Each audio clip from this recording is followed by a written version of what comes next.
Estamos falando sobre uma série chamada Esperança, e eu quero hoje conversar com vocês sobre o tema O Deus de toda esperança.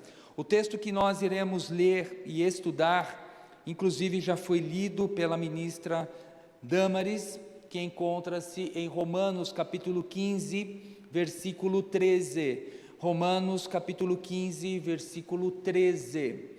Eu quero convidar a igreja a se colocar de pé em reverência à leitura desse texto, da palavra de Deus, texto sagrado. Vamos ler em uma só voz. Você pode ler comigo, é só um verso da palavra de Deus. Leiamos juntos.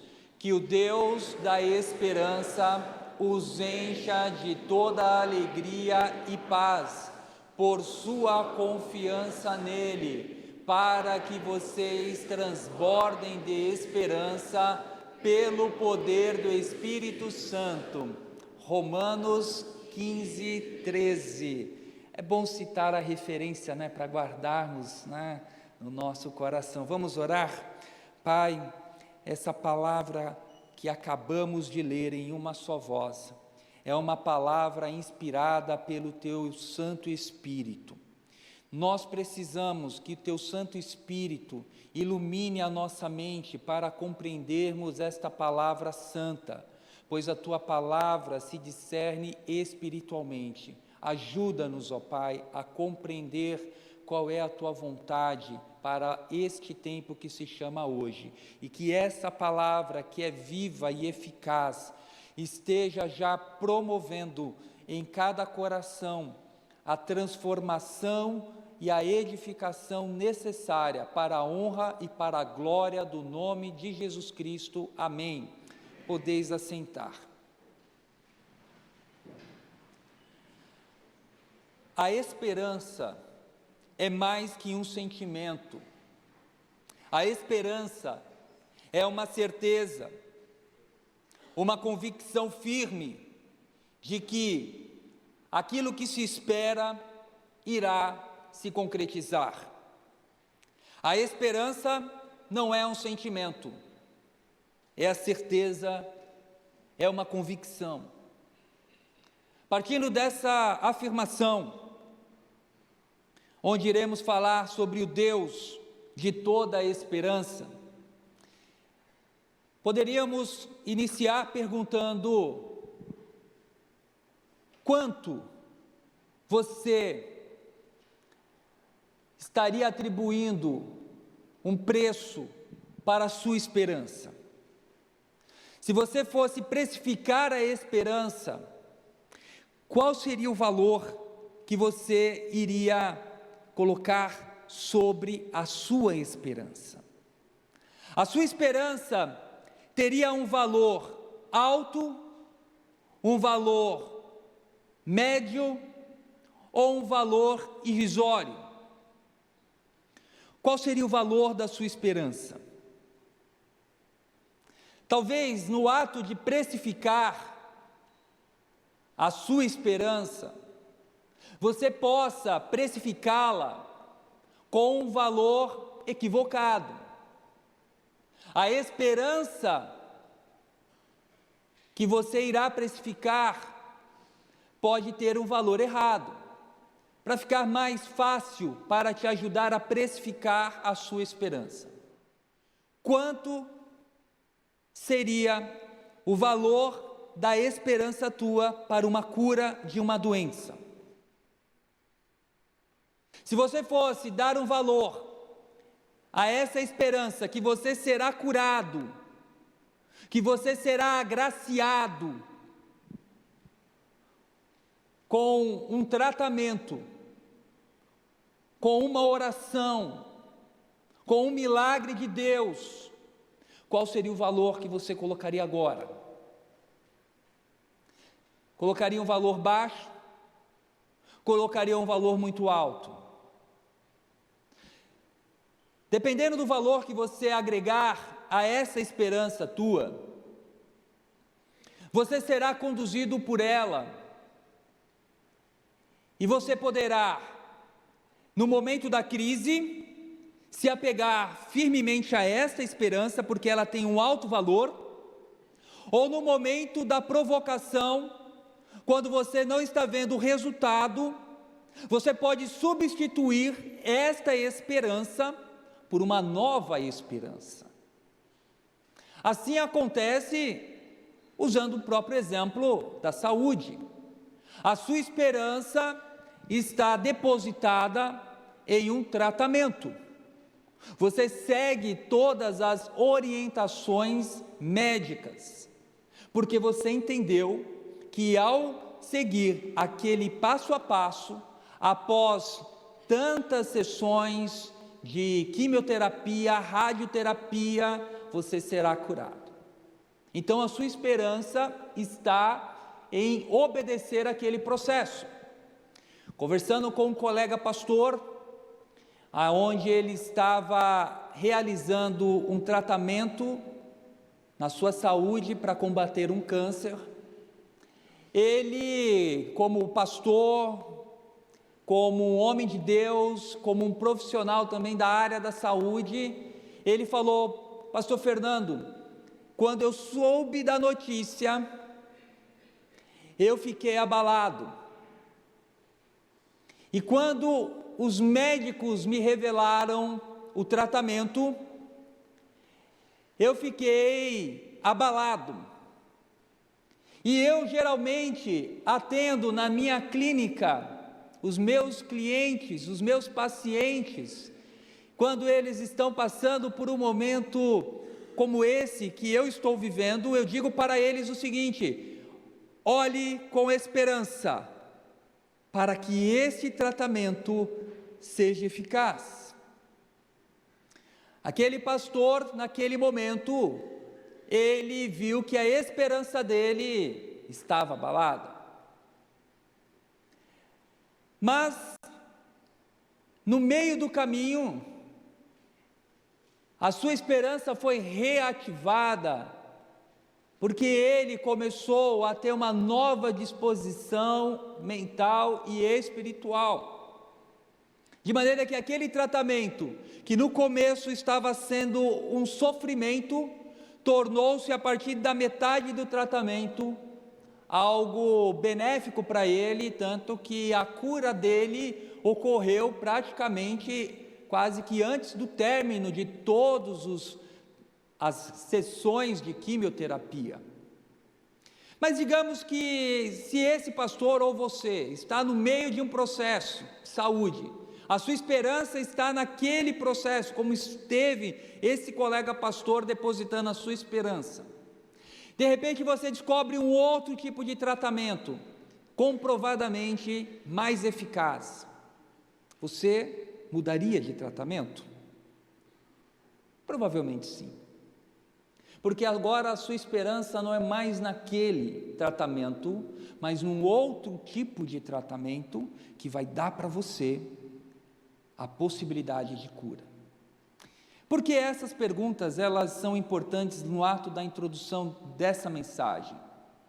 Se a tua esperança em Deus não for uma esperança sólida o suficiente para que você resista à provocação do dia a dia, ocorrerá que você, quando não ver resultados, quando você não encontrar a resposta que você quer no meio do processo, você será tentado, você será tentada a buscar uma nova esperança. Existem pessoas religiosas que, para cada situação da sua vida, ele tem a esperança no determinado santo. No passado, quando eu não fui alcançado pela graça de Cristo, para cada problema da minha vida eu tinha um santo.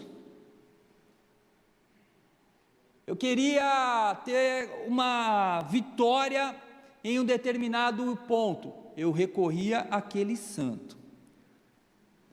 Eu conheci pessoas que queriam casar e colocavam um santo de cabeça para baixo na geladeira. Só sai da geladeira se eu casar. Não foi meu caso. Mas a esperança dessa pessoa transitava sempre de um santo para o outro, de um tratamento espiritual para o outro, porque na cabeça dele aquele era mais poderoso. Quando lemos o texto de Romanos, nós observamos que esse texto faz parte de um contexto maior, onde Paulo, ele dedica uma parte significativa da sua escrita aos irmãos ali de Roma, para falar especificamente sobre a relação entre eles dentro da igreja. E ao ler esse versículo, dentro do seu contexto, ele parece estar um pouco desconectado. Todavia, numa leitura um pouco mais detalhada, ou um pouco mais atenta, veremos que esse texto, ele conecta praticamente o assunto que Paulo deseja esboçar àqueles irmãos que estavam vivendo uma situação de intolerância, de disputa.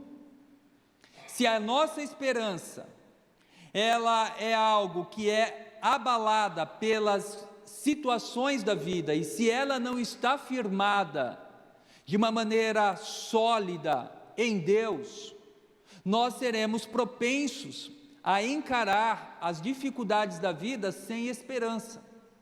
A propósito, assim como ocorreu aqui no Brasil, no estado do Rio Grande do Sul, nós podemos observar que na Europa, na Espanha, uma tragédia climática também afetou a vida de milhares de pessoas. Inclusive, várias pessoas perderam seus bens, perderam familiares, amores, amigos, tudo em decorrência de uma tragédia iminente que veio por causa de um fenômeno climático. Pessoas como essa, que estão no meio da dor, que olham o caos, como é que essas pessoas podem encontrar esperança para seguir adiante? E pode ser que você esteja aqui sem esperança, ou aqui, esse culto seja para você a última tentativa de esperança. A boa notícia é que nós, como igreja, podemos e devemos revelar a você a verdadeira esperança, que é Jesus. Jesus, ele é a verdadeira esperança, e foi isso que Paulo procurou externar aos irmãos de Roma, ao dizer essas palavras, que o Deus da esperança. Paulo, ele, ao trazer aos irmãos essa expressão, ele não está dizendo algo qualquer, ele está dizendo o Deus da esperança. Roma era uma cidade dominada por outras divindades. A esperança de um guerreiro era Zeus. A esperança de uma pessoa ganhar a sua batalha era a confiança total no seu Deus. E quando ele não tinha um Deus poderoso, ele tinha o temor de entrar numa batalha. O povo romano, o povo grego, o povo antigo, eles enfrentavam batalhas confiando no seu Deus. E quando olhamos também para o Antigo Testamento, assim o foi. Davi, todas as vezes antes de entrar em uma batalha, ele consultava Deus se ele devia ir ou não contra um determinado exército. Mediante a resposta do sacerdote, ele ia e enfrentava o exército. Não apenas Davi, talvez você vai se lembrar de um outro personagem chamado Gideão. Gideão consultou a Deus, Deus o levantou como juiz. E Gideão, ele foi para a batalha, e Deus falou: esse número de homens é muito alto. E aí o número foi reduzindo até chegar ao número de 300 homens. Gideão foi à batalha, mas Gideão antes ele fez duas provas. A primeira, ele colocou um novilho de lã e falou: Deus, se realmente você vai me dar a vitória, que que no orvalho somente o novilho fique molhado e a terra fique seca. Ele deixou ali à noite, quando ele acordou, a novilha estava seca e todo o local ao redor estava úmido, molhado. E ele achou aquilo, bom, pode ser uma coincidência. E aí ele fez um novo pedido: Deus, vamos fazer o contrário? Somente a lã molhada e todo o local seco. Possibilidade quase que remota, né? Como se todo orvalho, toda a terra, Deus mirasse somente no local, como se fosse a gota.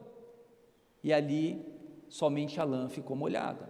Com isso, agora, Gideão, ele tinha força. Bom, realmente Deus está nesse negócio, eu vou encarar. Gideão encarou e teve a vitória.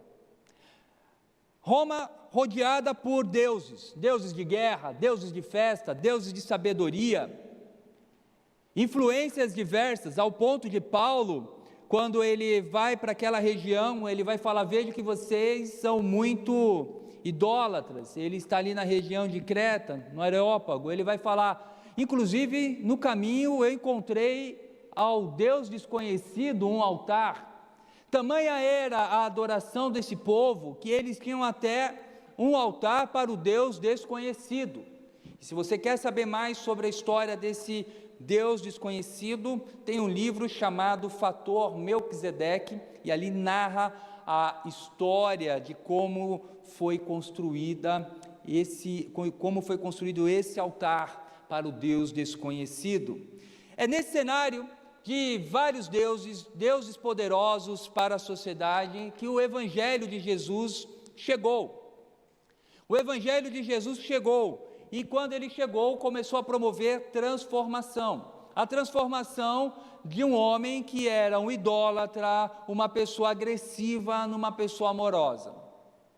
Numa cidade onde Roma era praticamente a capital do mundo, encontrava-se diversos povos de diferentes culturas, de diferentes costumes. E naquele ambiente começou o Evangelho a ser proliferado, a graça do Senhor Jesus começou a alcançar outras pessoas que não eram especificamente pessoas judeus. Começou a alcançar gregos, começou a alcançar pessoas da Ásia, da África, pessoas de diversas regiões. Agora imagine aquela igreja, com pessoas com costumes diferentes, percepções diferentes a respeito de Deus. Como foi difícil a convivência daqueles irmãos. E aí Paulo, ele escreve essa carta, e como eu disse, ele dedicou uma parcela significativa para mostrar a importância dos irmãos conviverem em unidade. E o tema de hoje, o Deus de toda a esperança, ele vai passar justamente por alguns elementos que vamos observar, começando pelo capítulo 14. No capítulo 14, Paulo ele vai começar no verso 1 dizendo: aceitem o que é fraco na fé, sem discutir assuntos controvertidos. Por que Paulo está falando isso? Vários assuntos controvertidos estavam em pauta. Quais eram esses assuntos? Posso comer tudo? Eu posso comer carne? Ou eu só posso comer vegetais? Eu posso guardar um determinado dia? Ou não? Esses eram assuntos que estavam na pauta da igreja. E aí Paulo ele vai começar a falar, verso 2: um crê que pode comer de tudo, já outros, cuja fé é fraca, come apenas vegetais. Fica a dica, tá? Churrasco faz bem, mas vegetais também. Esse era o assunto. Verso 5: há quem considere um dia mais sagrado que outro, há quem considere iguais todos os dias. Problema com datas. O verso 10 e 12, Paulo vai agora trazer um ato conclusivo. Portanto, você que julga seu irmão, e por que despreza seu irmão? Pois todos compareceremos diante do tribunal de Deus, porque está escrito: por mim mesmo jurei, diz o Senhor, diante de mim, todo joelho se dobrará e toda língua confessará que sou Deus. Assim cada um de nós prestará contas de si mesmo a Deus. Então, naquele ambiente de discussão, Paulo vai trazer uma palavra: olha, todo mundo vai estar sendo convocado a comparecer no tribunal de Cristo. Então, cuide principalmente da sua conduta. O verso 15 do capítulo 14, Paulo vai dizer: se o seu irmão se entristece devido ao que você come, você já não está agindo por amor. Por causa da comida, não destrua seu irmão por quem Cristo morreu. A discussão era tão intensa que algumas pessoas fracas na fé estavam ficando escandalizadas, não queriam ir para a igreja, porque como eu posso ir naquela igreja onde as pessoas comem bacon? É inaceitável. Como eu posso ir naquela igreja onde as pessoas vão e estão ali não guardando o dia do Natal? Eu não posso. Ou simplesmente outros estavam falando: olha, eu faço, eu estou com a minha consciência limpa, se você não entende, o problema é teu, eu vou continuar comendo na tua frente e você que saia daqui. Moral da história: as pessoas estavam ficando machucadas uma com a outra. Esse era um ambiente de igreja. O verso 14: por isso, esforcemo-nos em promover tudo quanto conduz à paz e à edificação mútua. A nossa conduta, ela não pode promover escândalo na vida de uma outra pessoa que ainda não está madura na fé. Você pode comer a sua carne, mas se seu irmão, ele tem o entendimento que aquilo não deve ser feito, na presença dele você não vai comer aquela carne, mas fora da presença dele, num outro ambiente, você vai comer, preservando aquele irmão que ainda não está maduro na fé. Bom, isso para nós brasileiros que comemos feijoada não tem nada a ver, não é verdade, gente? A gente gosta da feijoada, aquela mistura, nós gostamos do baião de dois, que é coisa boa, né? Então para nós isso tudo não entra. Mas se nós trouxermos para os dias atuais, às vezes nós entramos em discussões que não fazem sentido. Quantos aqui já não se pegaram em discussões tolas? Algumas sobre a fé. O homem, ele é calvinista, arminiano, como é que é? Entramos em discussões como essa. Deus é soberano? Sim. A eleição é bíblica? Indiscutível. Deus, ele tem a soberania sobre todas as coisas. Mas muitas vezes, algumas pessoas não conseguem compreender, e nós, na nossa maneira rude de explicar, ferimos pessoas. Ferimos pessoas que entendem que o batismo não é por imersão, é por aspersão. Quantos debates e quantas pessoas já não foram feridas por outros que falaram: você não é crente, você não segue a Deus. Por quê? Porque você não foi batizado por imersão. E com isso, a igreja foi se enfraquecendo. E à medida que a igreja vai enfraquecendo-se em suas relações, a esperança, ela é afetada.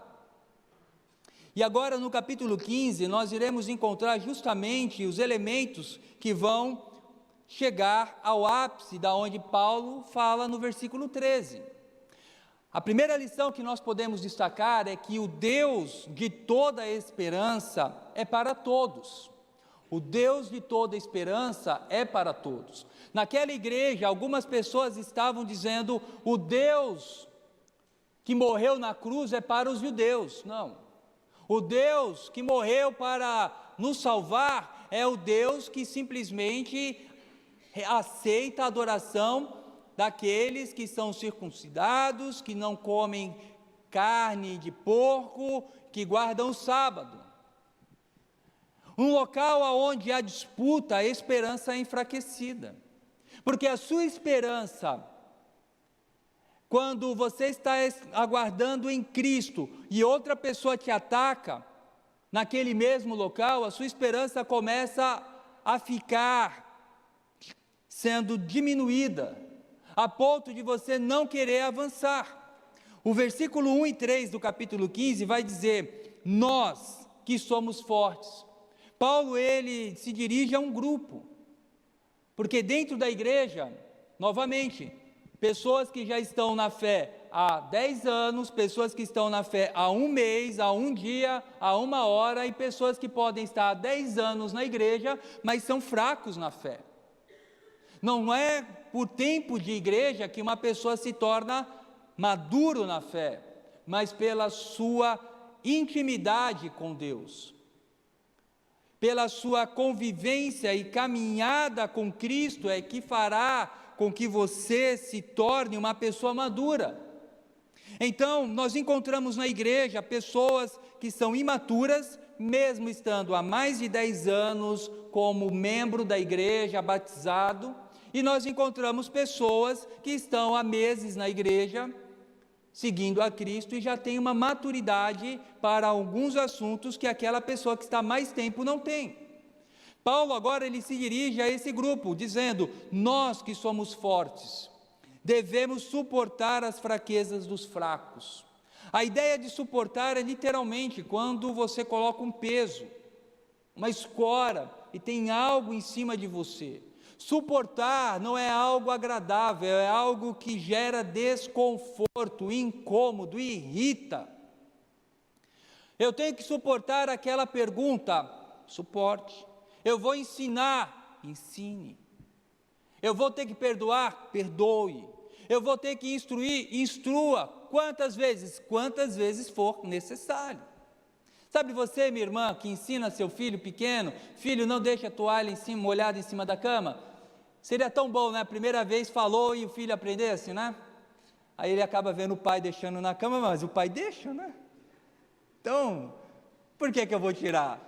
Então parece assim, a mãe ensina e o pai desensina, né? Mas o que nós podemos ver, a mãe, o pai está ali em ato de repetição, todos os dias. Não deixe a toalha molhada em cima, pegue o chinelo, faça isso, até o momento em que se espera que o filho de 17 anos, ele já não deixe mais a toalha molhada em cima da cama, e ele deixa agora em cima da cadeira. Ele só muda, né? Ele encontra um outro caminho. Mas suportar as fraquezas, e detalhe, não é suportar o pecado. Às vezes nós queremos suportar o pecado. Suportar o pecado, a igreja não é chamada para suportar o pecado, mas sim o entendimento. Aquele irmão, aquela irmã ainda está avançando na sua compreensão da fé, mas pecado não. Pecado nós não devemos tolerar, mas devemos instruir o nosso irmão, corrigi-lo, para que ele vença aquela área na sua vida. E aí o texto vai avançando: e não agradar a nós mesmos. Então, devemos suportar as fraquezas dos fracos e não agradar a nós mesmos. Cada um de nós deve agradar ao seu próximo para o bem dele, a fim de edificá-lo. Essa ideia de agradar, para muitos, é fazer toda a vontade da outra pessoa. Não é isso que o texto está ensinando, tá? Para te agradar, eu vou fazer tudo o que você quer. De modo algum. Cristo não faz tudo o que eu quero. Agradar significa ajudar a pessoa, oferecer para ela o que é necessário para o seu crescimento. Eu vou caminhar com você, eu vou te ensinar sobre Cristo, eu vou ensinar sobre a fé, eu vou edificar a sua vida, porque o propósito é esse: agradar a fim de edificá-lo, não é agradar a fim de mimá-lo. Nós temos que edificar uns aos outros. E ele vai usar justamente o exemplo de Cristo. Cristo não agradou a si próprio, mas, como está escrito, os insultos daqueles que te insultaram caíram sobre mim. Cristo, ele agradou o Pai. Por isso, O Deus de toda esperança é para todos, todos que estão na igreja. Não é apenas para quem está mais tempo na igreja ou um tempo recente na igreja. Todos devem desfrutar desse Deus, o Deus de toda esperança. A segunda lição sobre o Deus de toda esperança é que o Deus de toda esperança, ele se revela na sua palavra. O verso 4 diz: pois tudo que foi escrito no passado foi escrito para nos ensinar, de forma que por meio da perseverança e do bom ânimo procedentes das Escrituras, mantenhamos a nossa esperança. A nossa esperança, ela será atacada de todas as formas.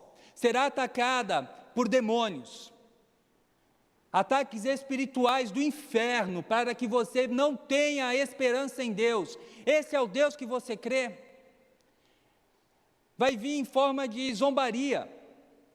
Você vai ser zombado, você vai ser zombada. Ah, ele acredita em Deus, ele está orando, ela está orando. Ah, ele tem ali uma ingenuidade. Enquanto aquele que está atacando você se demonstra o sábio, intelectual, repleto de dados e informações. Você precisa fortalecer a sua esperança na palavra. Por isso que esse texto, ele traz essa expressão para nos ensinar, pois tudo que foi escrito no passado foi para nos ensinar. Vamos voltar um pouco ao contexto da época. O povo estava recebendo a informação: Zeus nos dará a vitória, Apolo vai guerrear por nós, Atenas vai nos dar ali a direção. Agora, os crentes em Jesus, que estão tendo uma nova transformação de mente, a metanoia, que ele está mudando a sua forma de pensar, como é que ele vai pensar daqui para frente? Então, a palavra aqui de Paulo é: volte os seus olhos para o que está escrito. E o que está escrito? A palavra, os relatos de um Deus Todo-Poderoso. Lamentações de Jeremias, capítulo 3. Jeremias, depois de profetizar para o povo se arrepender, para o povo se voltar aos caminhos de Deus, Jeremias viu agora o seu povo ser atacado, seu povo ser destruído e levado como prisioneiros. Jeremias agora, ele fala justamente de um olhar de alguém que está vendo a sua cidade, o antes e o depois. O antes da cidade ser devastada pelas águas, era uma cidade bonita, as ruas tinham pomares, tinham flores, era uma rua colorida. Agora, a mesma rua depois da guerra, é uma rua onde as casas foram queimadas, onde há corpos no chão. Então Jeremias, ele vai no capítulo 3, a partir do versículo 19, dizer o seguinte: lembro-me da minha aflição e do meu delírio. Olha o que Jeremias está falando: eu lembro-me. Jeremias, ele não ignora o seu passado. Eu lembro-me da minha aflição e do meu delírio, da minha amargura e do meu pesar. O que Jeremias enfrentou? Jeremias foi lançado num poço para morrer. Jeremias ali apanhou do seu próprio povo. Jeremias pregou e o povo não queria ouvi-lo. Eu fico imaginando como o meu ofício pastoral, comparado ao de Jeremias, é bem melhor. Porque Deus falou para Jeremias: você vai pregar e o povo não vai te ouvir. Você vai falar e o povo vai ficar com o coração duro. Então Jeremias agora, ele está abrindo o coração, rasgando a sua alma e dizendo: eu lembro-me da aflição, da minha amargura, o quanto eu sofri na mão desse povo, o quanto esse povo me fez mal. Nesse momento, Jeremias, ao ver o povo que foi destruído, que não tinha dado ouvido a ele, poderia falar: bem feito. Ou como uma fala que está nos lábios também de algumas esposas: eu te avisei. Não é assim, irmãs? Eu te avisei, eu falei. Não vai, mas você foi. Jeremias no verso 20 vai dizer: lembro-me bem disso tudo, e a minha alma desfalece dentro de mim. Jeremias estava arrasado. Agora o verso vai avançar, 21. Todavia, lembro-me também do que me pode dar esperança. Agora Jeremias muda o tom. Ele lembra do caos, do que ele passou, mas ele lembra do que vai dar esperança para ele. E ele vai dizer o verso 22, graças ao grande amor do Senhor, é que não somos consumidos, pois as suas misericórdias são inesgotáveis, renovam-se cada manhã, grande é a sua fidelidade. Jeremias, verso 24, vai dizer desse capítulo: digo a mim mesmo, a minha porção é o Senhor, portanto nele porei a minha esperança. O Senhor é bom para com aqueles cuja esperança está nele, para com aqueles que o buscam. É bom esperar tranquilo pela salvação do Senhor. Meus irmãos, se um texto como esse, no dia da luta, não trazer esperança para nós, é porque seus olhos não estão em Cristo, estão em você. Se no dia da sua angústia, no dia da sua dor, no dia da sua aflição, você volta os seus olhares para Deus, e o seu coração não é animado, é porque a sua esperança em Deus foi precificada com um valor errôneo, porque a sua esperança foi acreditada em Deus como Deus apenas para salvar a sua alma do inferno, não caminhar com você nessa vida. Jeremias ele vai dizer: quero trazer à memória aquilo que me dá esperança. O que tem alimentado a esperança no seu coração, meu irmão? No dia da sua tribulação, como você tem alimentado a esperança na tua vida? Você tem alimentado a esperança na tua vida com os coaches? Você tem alimentado a esperança na tua vida com a melhora da economia? Você tem alimentado a esperança na tua vida com algum cenário de mudança política? A nossa esperança tem que estar no Senhor. Porque se a minha esperança e a tua esperança não estiver no Senhor, nós seremos tragados por esse mundo. E a nossa esperança deixa de ser uma esperança fiel e verdadeira, para ser uma esperança que se prostitui por qualquer coisa desse mundo que não pode nos garantir nada. Jeremias poderia dizer: a minha esperança está na Babilônia, que vai me levar e me dar uma nova vida. Mas Jeremias não disse isso. Jeremias diz bem claramente: a minha esperança está no Senhor, a minha porção é o Senhor, e nele porei a minha esperança. E quando você estiver afligido, quando você estiver abalado, quando você estiver cercado de medo, diga para você mesmo, como Jeremias disse: digo a mim mesmo, a minha porção é o Senhor, portanto nele porei a minha esperança. Você pode inclusive falar isso comigo agora? Digo a mim mesmo, a minha porção é o Senhor. Portanto, nele porei a minha esperança. Amém? Você citou um texto bíblico e não um chavão de um pregador. Creia, essa palavra que você citou é a palavra de Deus. E a palavra de Deus nunca volta vazia. Você não citou um chavão de um pregador, mas você citou a palavra do Eterno. Um outro texto, Salmo 142. Esse salmo, inclusive os homens de oração, que toda semana, de segunda a sexta, das 6 às 6:30, se reúnem online para oraram esse texto. Nós oramos esse texto durante a semana.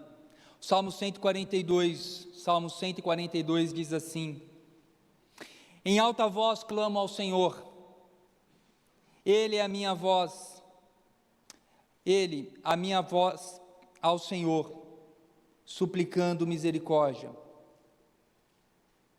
O salmista estava passando por um momento muito difícil na sua vida. Davi, ao escrever esse salmo, ele abre o coração. Em alta voz eu clamo ao Senhor. Davi estava numa caverna, sendo perseguido pelo Saul, seu sogro, o rei. Ele não tinha a quem clamar. Às vezes nós ficamos em casa, ou no trabalho, ou na igreja, reclamando, falando com um, com o outro. Irmão, irmã, clame ao Senhor. Use a sua voz para clamar ao Senhor. Haverá momentos que a nossa alma vai estar tão angustiada que nós vamos ter que falar com a minha voz. E Davi está falando, em alta voz eu clamo ao Senhor. Haverá momentos da nossa vida que nós vamos ser instados a ter essa conduta. Senhor, me ajuda agora, porque eu vou desfalecer se o Senhor não colocar a sua mão. Os discípulos, quando estavam com Jesus no barco, e veio aquela tempestade que estava devastando o barco, eles clamaram, Senhor, acorda. Eu não vejo eles chegando em Jesus, Jesus, acorda, Jesus, por favor, acorda. Não, imagine aqueles homens do Oriente, falando com vigor, Senhor, desperta, vamos perecer. Nós precisamos, meus irmãos, quando as nossas forças estiverem acabando, quando a nossa esperança estiver sendo provocada a ser abandonada, clamem com voz alta ao Senhor. O Senhor é a minha porção, nele porei a minha esperança. Diga a si mesmo, foi o que Jeremias falou, eu digo a mim mesmo. Eu digo a mim mesmo. E Davi está orando. E aí o verso 2 do Salmo 142 diz, derramo diante dele o meu lamento, e a ele apresento a minha angústia. Quando o meu espírito desanima, és tu quem conhece o caminho que devo seguir. Na vereda por onde ando, esconderam uma armadilha contra mim. Olha à minha direita e vê, ninguém se preocupa comigo. Nada tenho de abrigo seguro, ninguém se importa com a minha vida. Clamo a ti, Senhor, e digo, tu és o meu refúgio, és tudo o que tenho na terra dos viventes. Salmo 142, 5, eu creio que é um texto para nós também citarmos, porque é a palavra de Deus. Podemos citar esse texto juntos? Clamo a ti, Senhor, e digo, tu és o meu refúgio, és tudo o que tenho na terra dos viventes. Agora você pode dizer com mais convicção?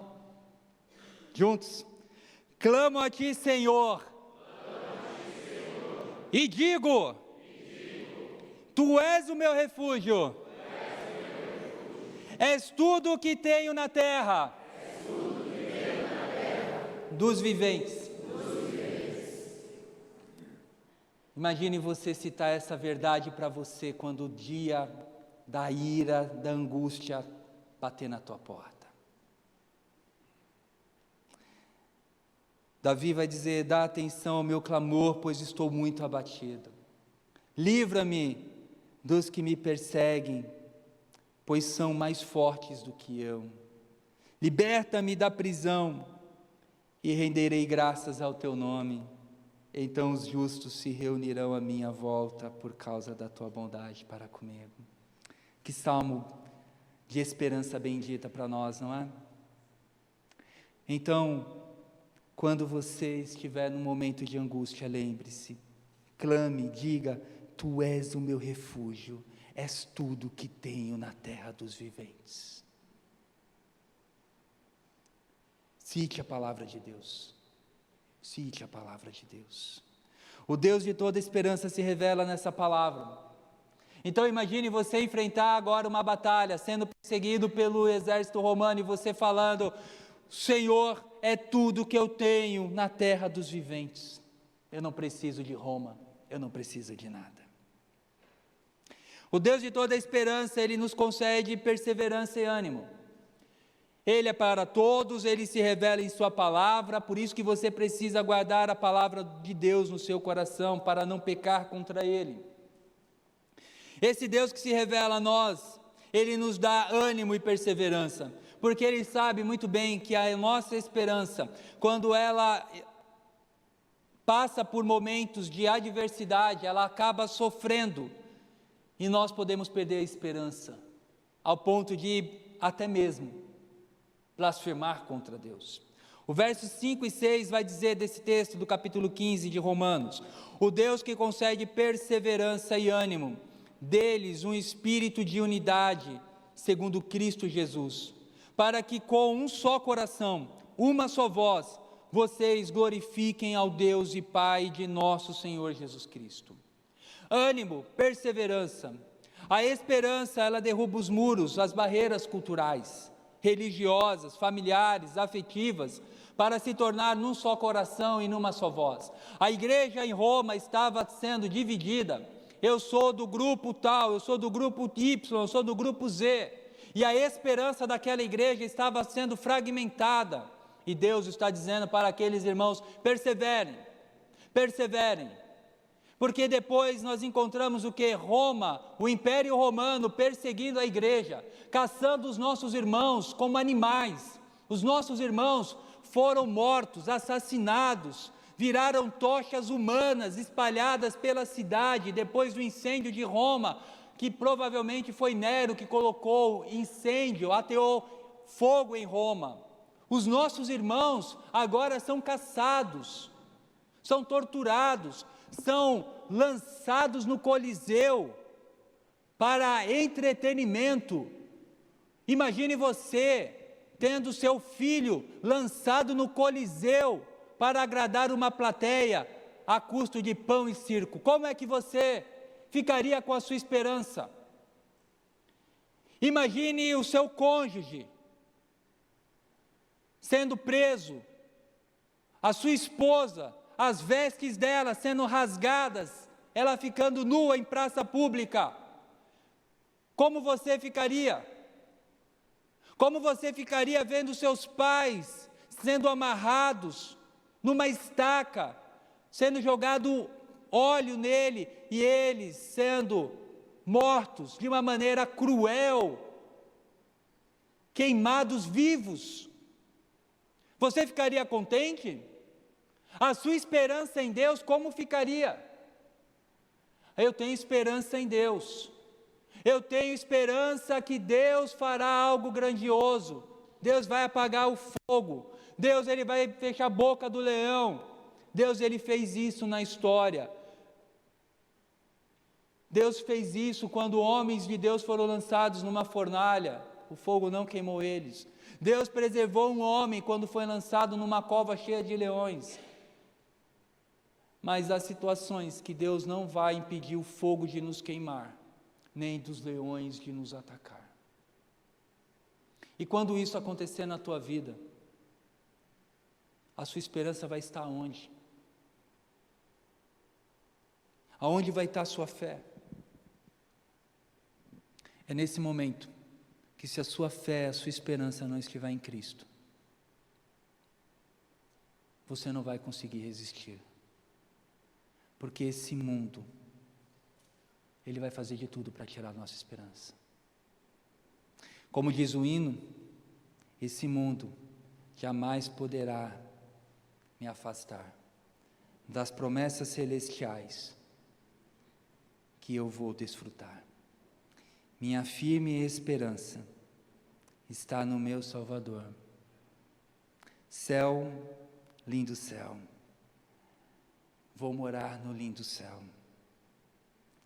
Muitos irmãos nossos, nesse momento, conforme relatam livros de história, estavam sendo queimados, e ao invés de gritarem, eles estavam cantando.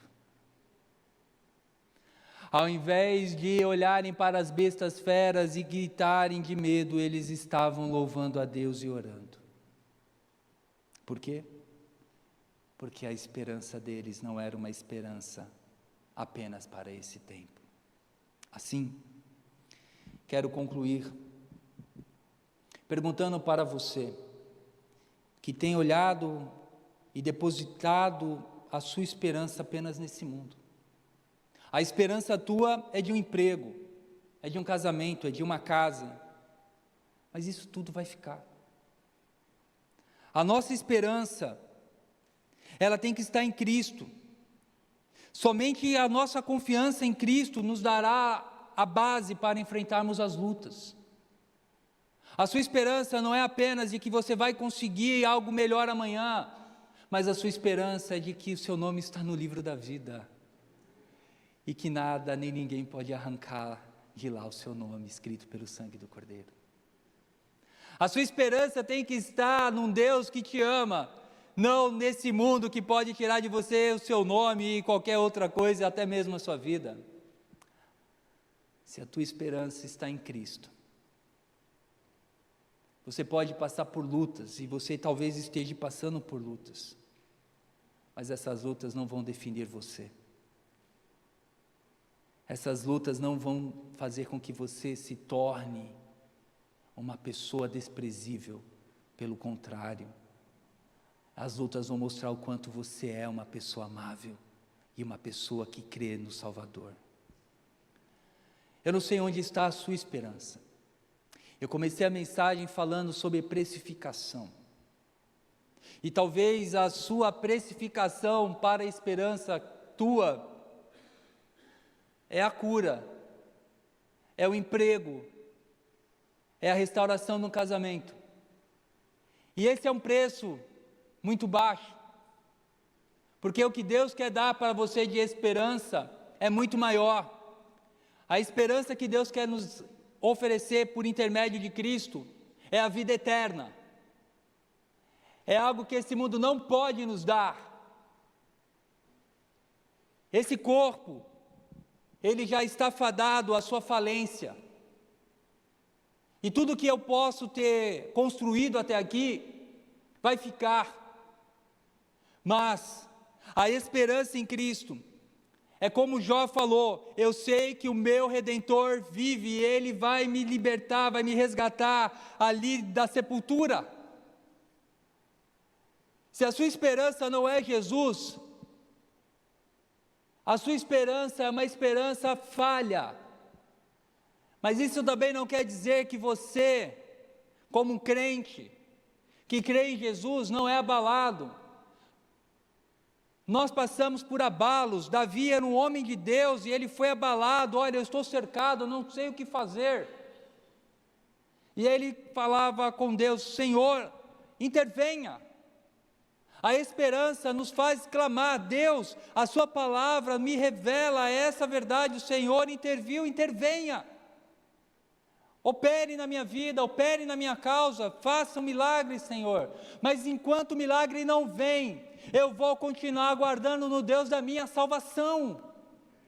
Eu não quero fazer barganha contigo, Deus. Eu continuarei confiando em Ti, mesmo que tudo dê errado, mesmo que nada dê certo, mesmo que eu morra, eu continuo confiando em Ti, Senhor, porque Tu és a minha esperança.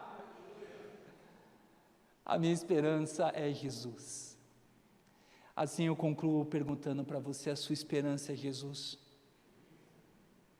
Se a sua esperança não é Jesus, entregue seu coração, sua vida a Jesus. E não saia daqui sem essa entrega. Nós iremos orar por você e com você nesse momento, que deseja a verdadeira esperança para a tua vida, que é Cristo. Talvez você entrou aqui querendo uma esperança para alguma área da tua vida, pontual, mas Deus quer te dar muito mais do que isso.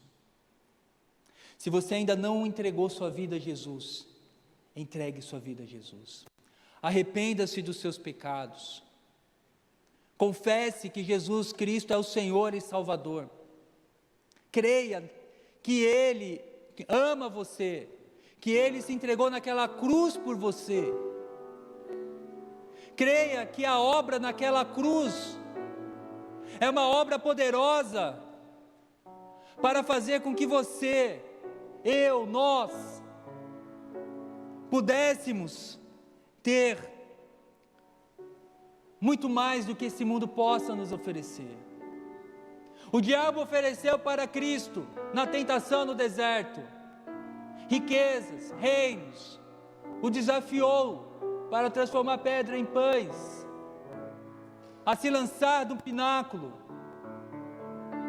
Mas Jesus, ele sabia muito bem quem ele era e quem era seu pai.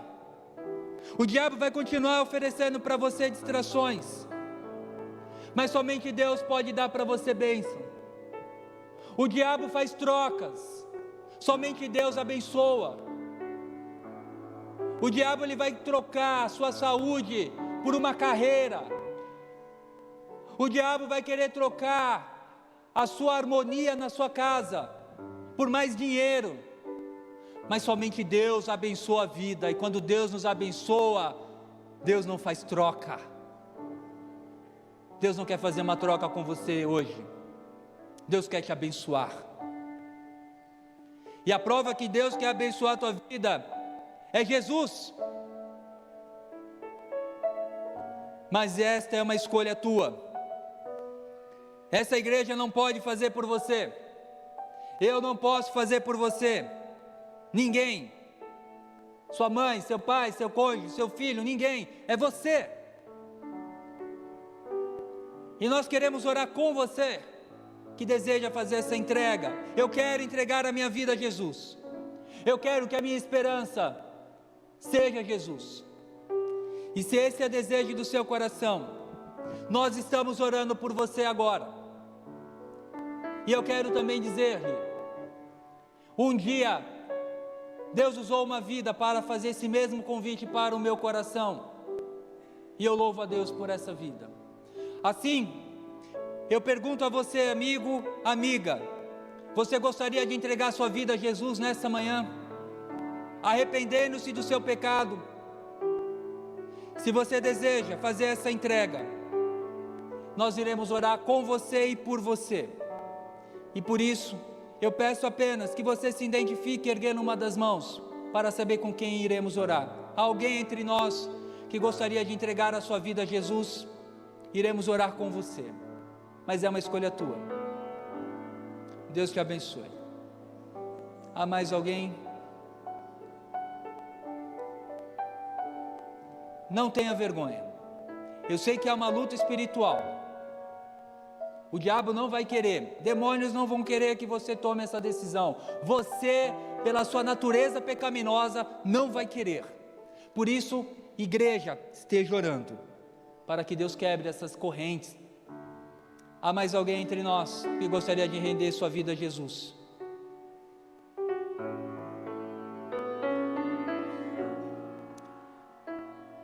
O meu próximo convite é para você, meu irmão,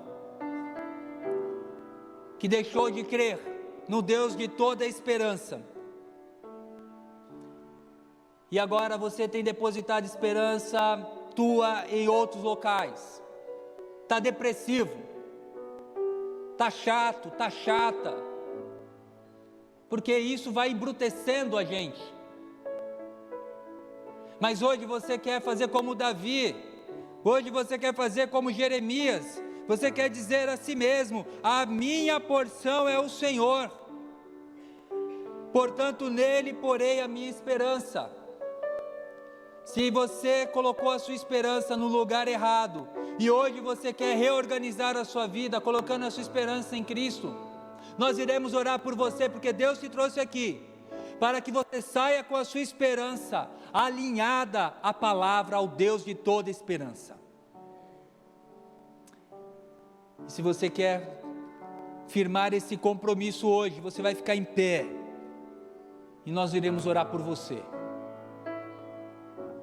Não brinque com aquilo que Deus leva a sério. Vamos orar com você? Deus te abençoe. Deus está renovando esperança, gente. Deus abençoe tua vida lá atrás.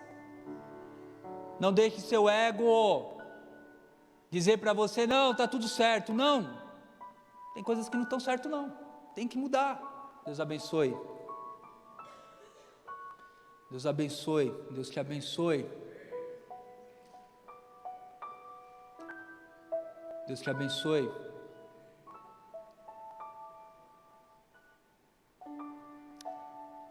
A esperança não está no sim desse mundo, mas está em Jesus.